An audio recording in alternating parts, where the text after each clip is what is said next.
and welcome to The View. I'm your moderator, Lawrence of Arabia. Florence of Arabia. No, but we know you're welcome. We call you Larry. That's right. Yes, you can. I love the pinstripes, though. It's kind of nice, right? I'm a little flowy. Who's under there? Some ex-boyfriends? No, it's like hocus pocus. All the boyfriends are up in here.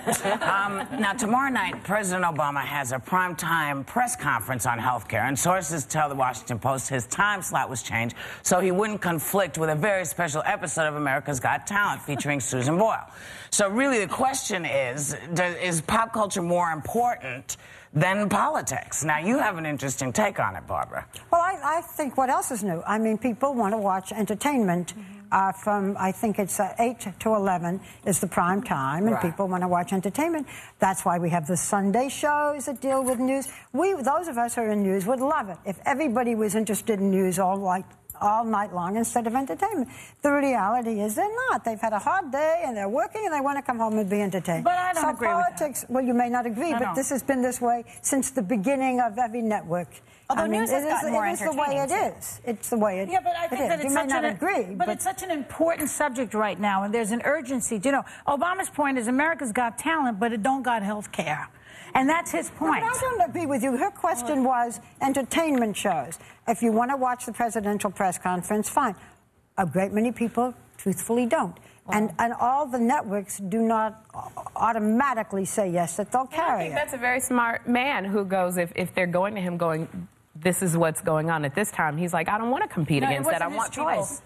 It was the network's choice. Nothing should be competing with that because we need a lot of explanation before anything gets rushed through in terms of a health care plan that's going to cost $1 trillion. But given the entertainment aspect of this, I think that this is, you know, we saw it with American Idol. Remember when American Idol shifted? They had never done this before. They were Tuesday, Wednesday, right? Was it Tuesday, Wednesday? I don't know. And then they shifted to a Wednesday, Thursday because President Obama was speaking on that Tuesday. It was a huge deal because, I mean, that showed the actual, if it's not rivalry, but yet partnership between politics and entertainment right now. They're willing to actually work together to maximize their audiences, which is interesting. Well, I also think money has a lot to do with it. Because you don't want to take off your most popular show when you're making your maximum amount of dough because the president wants to talk about health care when he could talk about it from 8 p.m. forward. And on all the cable shows, you know. Every show he can. And every morning.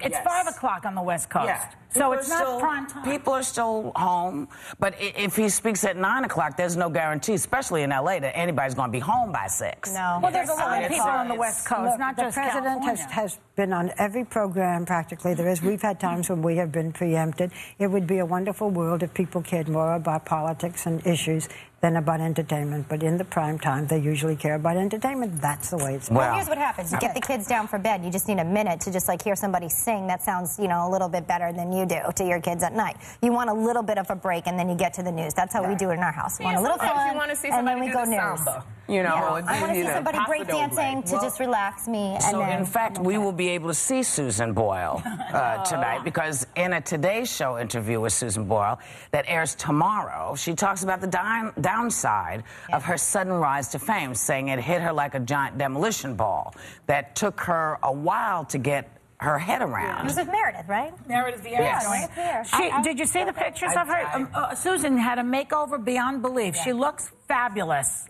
So a little Botox in hair and makeup. I don't think she looks that different. She calmed down. Now she's kind of liking better. But you know, but maybe that was part of the downside too.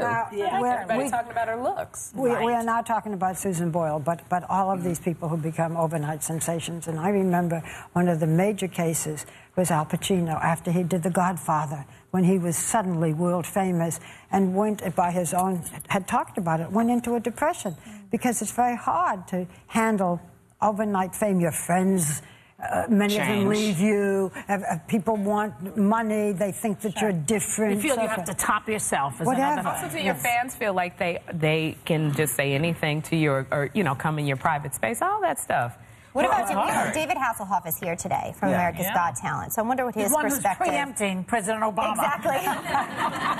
It's a face-off. Obama versus Hasselhoff. Yes. But it'd be interesting to hear what he thinks about if they even consider, you know, those outside factors, like a Susan Boyle and how she deals with the fame and what he sees from contestants and how they're transitioning. Well, no one ever preps you, or maybe they do now, but they didn't 25 years ago. So when you hit as an overnight, whether you've been working your entire life to get to someplace, you suddenly are given the keys to the city, and everybody knows who you are. You are the hottest thing since toilet paper, and you can do no wrong. It is an extraordinary feeling. But even I think I think having lived it, yeah, it is one of those things where you start doubting, A, do I deserve this? Because you know all these other people who are also performers who are just as good as you are, and they're looking at you going, why you? And you're looking at yourself in the mirror going, yeah, why me? So you do go into, I don't know, maybe I went into a depression. I didn't go into a depression. I went into a doubting stage of, wow, and am I worth all of this? And 25 years later, I decided I was. Now, there's only one thing worse than sudden fame. What's that? Sudden failure. Oh, yes. Don't I know that, too? And don't I know that, too? And we will be right back with more sudden fame, sudden failure, sudden everything with our hot topics.